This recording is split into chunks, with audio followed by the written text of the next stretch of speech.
saya di podcast Sukri and the Gang. Saya di sini nggak sendirian. Di sini saya ditemani oleh Bang Sukri. Bang Sukri ini adalah CEO MSI Group, luar biasa. Gimana kabarnya, Bang? Kabar baik, Bu Intan. Apa kabar juga? Kabar baik, alhamdulillah, Bang.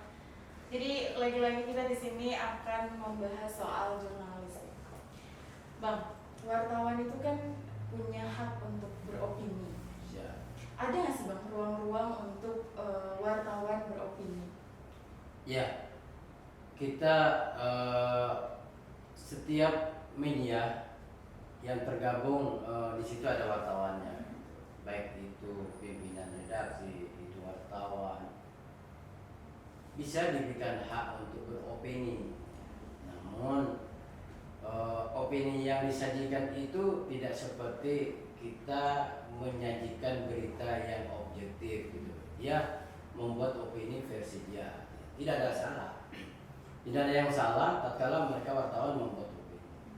Namun itu tadi, opini itu dibuat untuk mengkaji kebenaran dan semacamnya. Jadi mereka silakan aja membuat opini terkait berbagai persoalan, contohnya masalah ekonomi, masalah hukum, masalah politik. Dia punya hak untuk melakukan menginspirasi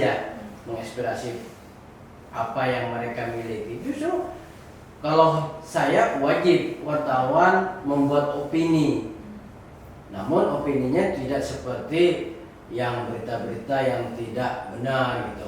Opininya sesuai data. Artinya ini yang harus kita bedakan antara opini dan berita. Lalu tadi kan harus dibedakan tuh antara opini dan berita gitu ya. Sebenarnya berita objektif itu yang seperti apa sih, Bang? Ya, berita objektif itu kita bicara kebenaran. Berita yang disajikan oleh media melalui wartawan yang dikirim ke redaksi, dia sesuai data, dia sesuai dengan fakta, mereka sesuai apa yang mereka lakukan peliputan di lapangan. Nah, itu berita yang objektif, artinya benar-benar mereka melakukan peliputan, mereka benar-benar sesuai dengan fakta, tidak dibuat-buat ya. Ini yang harus kita diluruskan dulu, bahwa berita yang objektif benar-benar memang kepentingannya sesuai dengan kode etik jurnalistik. Kita larinya ke kode etik jurnalistik. Setiap membuat berita tentunya larinya ke sana. Makanya kita kalau objektif, insya Allah kita akan selalu mengedepankan kode etik jurnalistik. Kalau berita objektif itu sesuai fakta ya, sesuai apa yang terjadi, ada data-datanya gitu ya. Kalau opini kan sesuai pandangan sendiri. Pandangan kita sendiri. Nah, kalau berita opini itu tuh, boleh nggak sih, Bang, kalau ada keberpihakan atau ketika kita membuat berita opini itu harus adanya ketidakberpihakan gitu? Itu gimana, Bang? Ya, sungguhnya kalau kita bicara opini kan dia yang berbuat. Artinya dia yang menulis, membuat opini itu. Saya kira sah-sah saja mereka membuat opini terkait masalah si A, contoh politik, apa yang dibahas mereka. Nah, kepentingannya ya tinggal dilihat apa kepentingannya mereka di sana. Kalau kita lihat dari opini itu gitu. Sehingga kalau kepentingannya, kita kan melihat itu opini yang dibuat oleh seorang jurnalis, seorang pengamat boleh juga. Jadi tidak serta-merta kita menyalahkan mereka, tidak.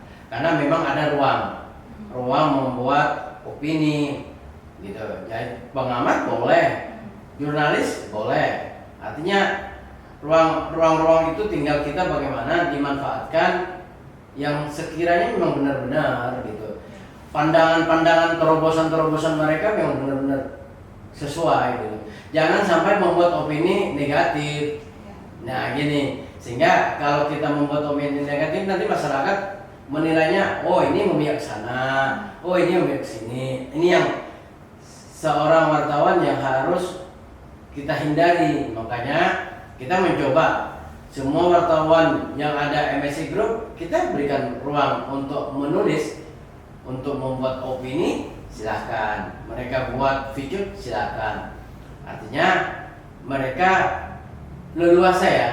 Namun tetap kita mengedepankan opini yang memang terobosannya memang sesuai dengan data. Jangan data dibuat-buat gitu, karena ada kepentingan. Nah, itu yang kami mengarahkan kepada wartawan-wartawan MSI, silahkan membuat opini, silahkan.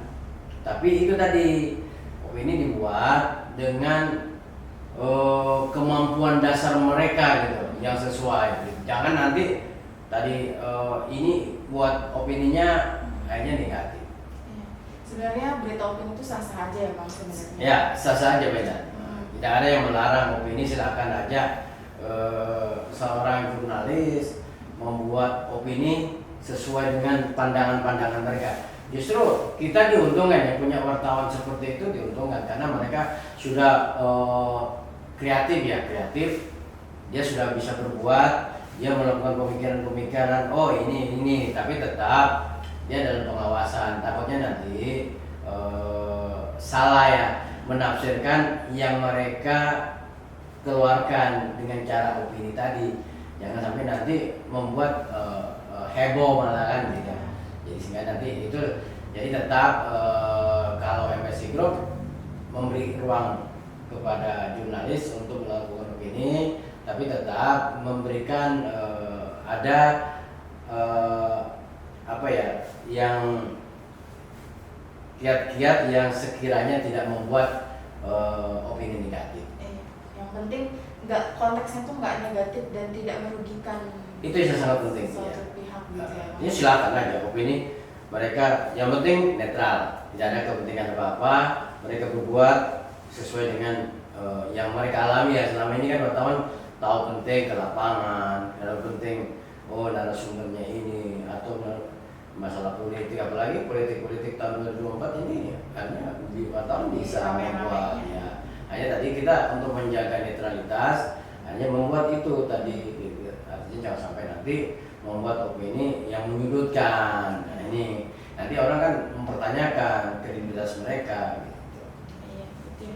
Kalau untuk transparansi sendiri gitu di jurnalis media wartawan ini, apa sih Bang itu transparansi di dunia jurnalis ini? Ya, kalau kita melihat wartawan terutama ya di media ya, kita harus transparansi membuat berita yang objektif ya gitu. Berita-berita yang memang sesuai data atau kaidah-kaidah jurnalis, itu yang sangat penting. Sehingga transparansi itu sangat dibutuhkan. Jangan nanti ada pemotongan-pemotongan yang tidak sesuai apa yang disajikan oleh wartawan. Nah ini harus kita luruskan. Kadang-kadang apa yang disajikan oleh wartawan yang dikirim ke meja redaksi langsung dipotong oleh redaksi, misalnya editor memotong hal-hal yang malah diubah yang tidak sesuai dengan di lapangan, membuat berita itu tidak sesuai apa yang disampaikan oleh narasumber. Nah ini yang harus kita juga luruskan. Transparansi ini sangat dibutuhkan di media gitu. Jangan sampai nanti kita tertutup. Wartawan terbuka aja. Yang penting mereka melakukan peliputan sesuai dengan fakta di lapangan. Iya. Berarti tetap harus jeli ya sama data-data yang ada. Kita kan sebagai wartawan harus cerdas gitu ya Bang, yang mendengarkan apa yang disampaikan gitu. Jangan sampai data-data yang tersampaikan ke masyarakat itu justru nggak akurat ya Bang, nggak sesuai fakta gitu. Karena fatal ya Bang ya. Iya, karena kita wartawan itu harus benar-benar menyajikan apa yang mereka lihat, apa mereka yang ditulis. Ini yang jangan membuat wartawan karena kepentingan pribadi. Nah ini yang sangat tidak dibenarkan gitu. Wartawan harus profesional. Wartawan itu harus menyajikan berita-berita yang tidak ada kepentingan pribadi. Artinya memang mereka benar-benar menjalankan. Jadi pendapat pribadi itu sangat-sangat berpengaruh ya Bang. Pendapat pribadi seorang wartawan itu sangat-sangat berpengaruh gitu di tulisan itu ya. Iya, sangat berpengaruh tentunya itu.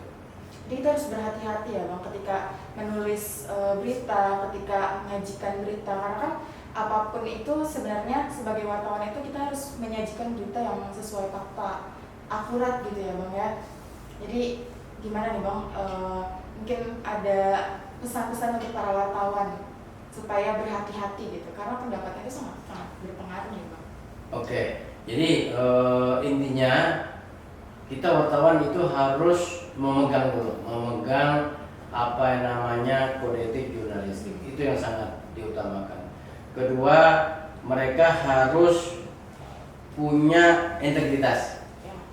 tidak punya ada kepentingan di dalamnya, itu yang sangat terpenting. Untuk itu kita wartawan memang benar-benar menyajikan apa yang kita lihat dan apa yang kita sampaikan oleh narasumber, sehingga tidak menjadi polemik berita yang dimunculkan atau berita yang sudah publis. Oke. Kalau ragu sebaiknya nggak usah ditulis sama sekali atau cross check gitu ya Bang ya. Iya, harus kita melakukan cross check data atau minta ke narasumber lagi. Narasumber harus memperjelas hal-hal yang kiranya masih ragu. Setelah itu sudah dapat narasumber memang meluruskan. Kedua, kita wartawan harus melakukan cross check data lagi. Nanti kan sekarang mudah kok, bisa dilihat di Google. Ya. Mbak Google buka setiap hari. Iya. Maka 24 jam Mbak Google akan melihat. Di situ sudah memudahkan. Kalau zaman-zaman dulu kan susah. Jadi zaman sekarang lebih mudah. Itu membuat berita yang memang harus memang untuk kepentingan masyarakat. Iya. Tapi dicek di Google juga sepertinya nggak terlalu akurat ya Bang, karena mungkin ada beberapa wartawan juga yang tidak menyajikan berita yang sesungguhnya. Mungkin lebih baik tanya ke narasumbernya langsung kali ya Bang ya. Iya, itu lebih baik. Iya. Lebih baik dan itu lebih akurat ya. Sehingga nanti antara data yang disajikan oleh narasumber benar-benar sejalan dan sesuai dengan data dan fakta. Iya. Berarti para wartawan juga punya hak sebetulnya ya untuk meng-cross check kembali atau menanyakan kembali kepada narasumber. Ya, itu yang sangat penting. Iya, itu maksudnya ketika setelah selesai acara atau event-event tertentu, mereka disarankan untuk langsung wawancara karena untuk cross check itu untuk make sure ya Bang ya. Ya, itu sangat benar. Kita harus lakukan untuk memfikskan data ya, sehingga antara data yang disampaikan oleh narasumber benar-benar sesuai yang diharapkan. Jangan kita membuat data yang tidak sesuai. Kalau itu tidak sesuai, maka setelah terpublis nanti masyarakat akan melihat, oh kok bisa segini gitu, kemiskinan, utang Indonesia segini gitu. Nah, ini yang harus kita luruskan. Iya, itu ya. Jadi untuk para wartawan juga penting untuk selalu cross check, untuk selalu make sure apapun yang diterima, data-data yang diterima. Kalau nggak jelas ya tanyakan lagi ke narasumbernya, karena ini bakal fatal banget kalau misalnya kita asal menyajikan gitu. Nah di situ juga penting ya, kita punya ruang untuk beropini, tapi penting juga untuk memahami memahami aturan-aturan mana berita objektif, mana berita opini. Kita juga harus pintar-pintar memisahkan gitu ya. Harus pintar dengan jelas mana berita opini, mana berita objektif. Jangan sampai berita-berita yang kita sajikan justru malah jadi berita hoax ya Bang. Iya, itu saya sangat mendukung, karena jangan sampai ada wartawan kepentingan pribadi ya kan, karena mungkin ada kebencian ke salah satu, sehingga nanti hasilnya juga tidak bagus. Makanya kita di wartawan itu harus ya wawasannya apa yang disajikan itu benar-benar profesional gitu. Jadi kita pertama harus kita profesional wartawan. Nah, kalau kita tidak searah karena mereka ada kepentingan pribadi, maka akibatnya nanti yang dirugikan adalah media yang berwenang. Kalau itu juga melanggar, bisa redaksi mau melakukan ya artinya ada hal yang mungkin ada sanksi dan semacamnya, karena kita tidak boleh, kita harus benar-benar fair untuk menulis apa yang ada. Jangan sampai nanti kita menulis karena ada kepentingan lalu membuat opini-opini atau membuat berita yang memang tidak sesuai. Artinya ini yang sangat kita jaga ya.